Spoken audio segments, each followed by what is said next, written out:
Friends ನಮಸ್ತೆ. ಇವತ್ತು ನಾವೊಂದು ಹೀರೆಕಾಯಿದೊಂದು ಸ್ಪೆಷಲ್ ಆಗಿ ಚಟ್ನಿ ಮಾಡುವ. ಹೆಲ್ತಿಗೆ ತುಂಬ ಒಳ್ಳೆಯದು. ಹೀರೆಕಾಯ್ದು ಸಿಪ್ಪೆ ಉಂಟಲ್ಲ, ಅದನ್ನು ಬಿಸಾಡಲಿಕ್ಕೆಬಾರ್ದು. ಅದರಲ್ಲಿ ಒಂದು ಚಟ್ನಿ ಆಗ್ತದೆ ಸೂಪರ್ ಆಗಿ. ಗಂಜಿ ಊಟ ಮಾಡಲಿಕ್ಕೆ ಅಂತೂ ತುಂಬ ರುಚಿ ಆಗ್ತದೆ. ಹೇಗೆ ಮಾಡೋದು ಅಂತ ನಾನು ತೋರಿಸ್ಕೊಡ್ತೀನಿ. ಹೀರೆಕಾಯಿ ತಗೊಂಡಿದ್ದೀನಿ 2. ಸಿಪ್ಪೆಯನ್ನು ತೆಗೆಯುವ ಇದನ್ನು.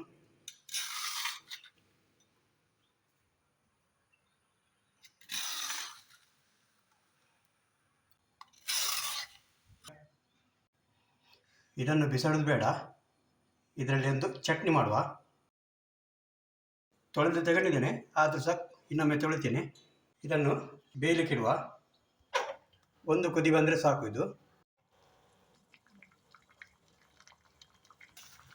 ನೋಡಿ, ಚೆನ್ನಾಗಿ ಬೆಂದಿದೆ. ಇದು ಸಾಕು. ಇದು ಗ್ಯಾಸ್ ಆಫ್ ಮಾಡುವ. ನೀರನ್ನು ಸೋಸಿ ತಗೊಂಡಿದ್ದೇನೆ. ಇದನ್ನು ಮಿಕ್ಸಿ ಜಾರಿಗೆ ಹಾಕುವ.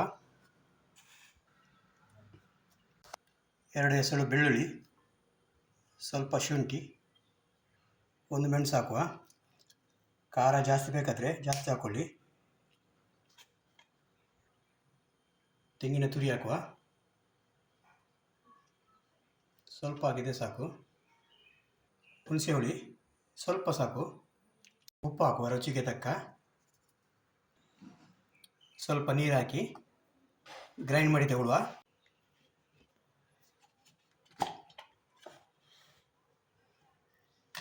ಫ್ರೆಂಡ್ಸ್, ಚಟ್ನಿ ರೆಡಿಯಾಗಿದೆ. ಸರ್ವ್ ಮಾಡುವ.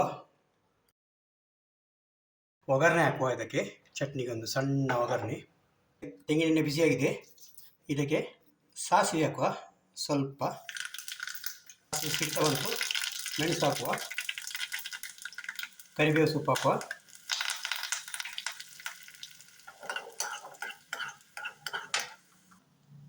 ಒಗ್ಗರಣೆ ರೆಡಿಯಾಗಿದೆ.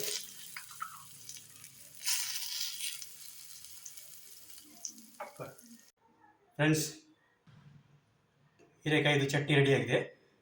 ಇದು ಗಂಜಿ ಊಟ ಅಥವಾ ಅನ್ನದ ಜೊತೆಗೆ ಅಥವಾ ದೋಸೆ, ಇಡ್ಲಿ ಎಲ್ಲದರ ಜೊತೆಗೆ ತಿನ್ಬೋದು. ಇದು ತುಂಬ ರುಚಿಯಾಗಿರುವ ಚಟ್ನಿ. ಇದು ಈ ಚಟ್ನಿ ಹೆಲ್ತಿಗೆ ಕೂಡ ಒಳ್ಳೆಯದು. ಈ ವಿಡಿಯೋ ನಿಮಗೆ ಇಷ್ಟ ಆದರೆ ಫ್ರೆಂಡ್ಸ್ ಜೊತೆಗೆ ಶೇರ್ ಮಾಡಿ, ಲೈಕ್ ಕೊಡಿ ಹಾಗೂ ಸಬ್ಸ್ಕ್ರೈಬ್ ಮಾಡಲಿಕ್ಕೆ ಮರೆಯಬೇಡಿ. Thank you.